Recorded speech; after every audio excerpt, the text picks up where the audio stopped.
Matt Bernie, you're taking a look at an all-stakes pick four sequence Sunday afternoon. Louisiana Downs races 8 through 11. Everything culminates with the main event of the entire Louisiana Downs meeting, the Super Derby. 3-year-olds on the main track. Scheduled post time for the first leg, race number 8 of this sequence, is 3:26 Central.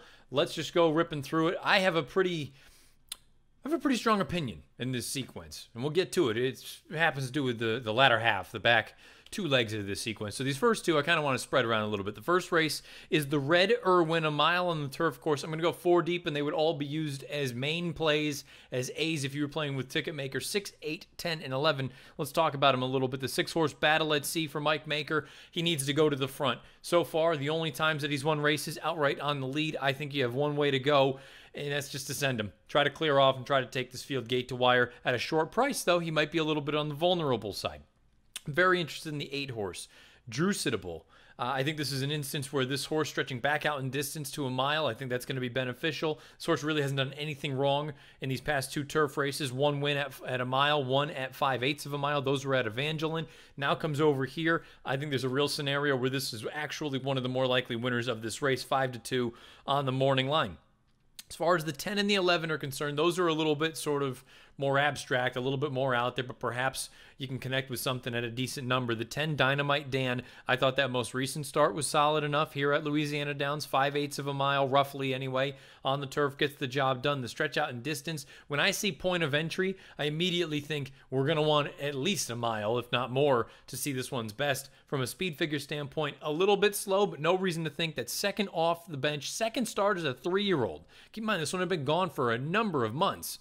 Second start as a 3-year-old. I think this might be an interesting spot. He's 15-1 on the morning line. That's number 10, Dynamite Dan. And the number 11, Big Gig. First time going out for Carl Broberg just after the claim.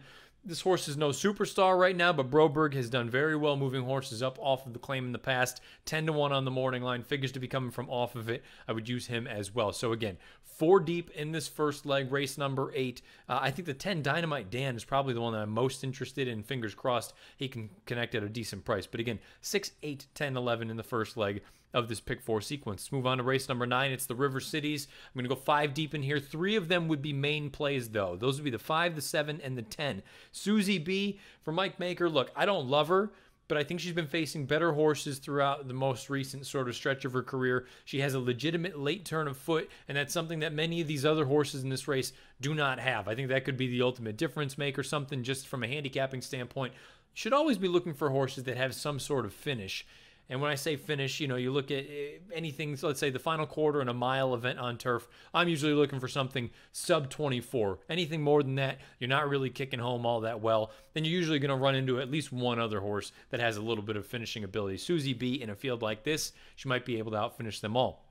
I'm also going to use the 7-horse, and admittedly, I don't really want to use the 7-horse. That's a 7-5 morning line favorite for Brad Cox. Hachi. Now, Hachi is a horse. Look, from a speed figure standpoint, she's come here to the United States, and she has all the speed figures. 83 Beyer in the most recent, 85 2 starts back, and 86 in her U.S. debut. From a time form standpoint, she fits. She's living in that high 100 range as far as time form U.S. raw ratings are concerned. My problem with her, she's 4 of 18 lifetimes, 7 times second or third. Those 4 victories came in her native Chile, and they were back in 2016. It's been a long, long time since this girl has had her picture taken. I respect her. I don't really want to use her, but considering I'm going to get a little bit aggressive in these next 2 legs, hopefully I can connect with something in that first leg. I have to use her as a main. I'm also going to use the number 10 horse as a main play in this spot, and that's Majestic Angel. I think Majestic Angel might be a little bit on the dirty side. The most recent start didn't have any real pace to run at. Still came with a little bit of a bid late. Draw a line through the modesty. First start off the bench against much better horses. That Santa Ana 4 starts back at Santa Anita makes me wonder if she can replicate and run that race here. Perhaps she's got a little bit of an interesting shot. She's 12-1 on the morning line. If I'm talking about a couple of backups, it'd be the inside 2 horses. The 1 horse is Bermuda Star, most recently won the Louisiana Cup Distaff. That was here at a mile and a 16th. Same distance here. Has had success in both of these runs at Louisiana Downs. From a time form U.S. standpoint, 109 is the highest last out raw rating in the field, so she fits in here nicely. I do just question about the competition. Is she really capable of beating some of these other fresh faces in a spot like this?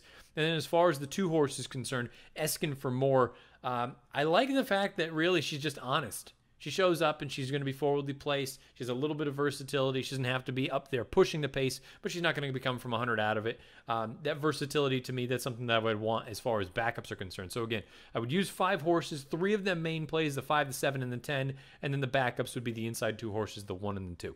Now we get tight as far as the play is concerned. Race number 10 is the Unbridled. Mile and a 16th on the turf course. There is a standout on figures in here. This horse is very likely to be 1-5, 2-5 when it's all said and done. That's the number 4 horse. Big changes going out for Brad Cox and Florent Giroux. All of the Beyer speed figures, all the time form US ratings, has good early tactical speed, doesn't need the lead, but can take it if given. It can sit off of a target and be very, very effective. It's coming into this on a 3-race win streak. I hate to say it, but I think it's as simple as that. This horse lays over this field. The only horse I would be using in this race. And that's no disrespect to the rest. If you want to get bold and try to take shots, you're going to get paid. I just think the 4 horse is way a standout in this spot. The number 4, Big Change, is the only horse I will be using in race number 10 on Sunday afternoon. And if we are alive, we get to the payoff leg, and it is the big one.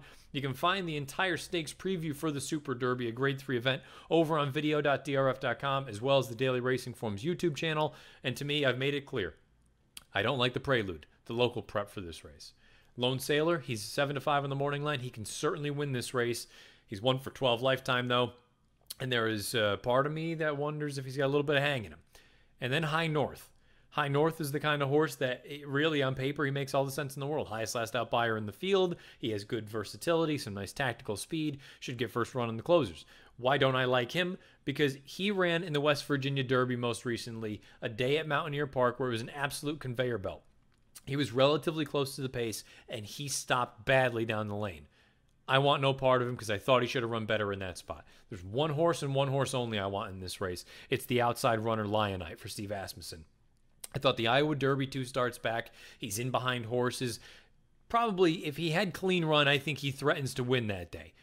3 starts back, that Prairie Mile. Thought it may have been a bit of a coming out party for him. He ran very, very well that day.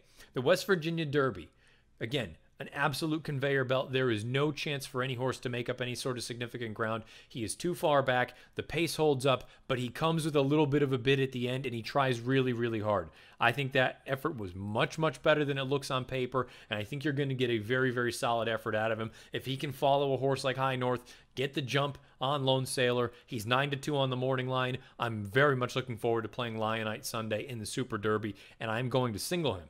It's going to be the only horse that I use in this pick 4 sequence on Sunday afternoon. We're going to wrap things up with the number 9, Lionite, in the Grade 3 Super Derby. So again, fun day of racing at Louisiana Downs. Races 8 through 11, the late pick 4 sequence. Plenty of ways to go. I get a little bit narrow at the end. I get a little bit tight, honing in on a couple of horses in the last 2 legs. Maybe we can catch a price early on. Schedule post time for the first race of this pick 4 sequence. That would be the Red Irwin, a mile on the turf, 3:26 Central.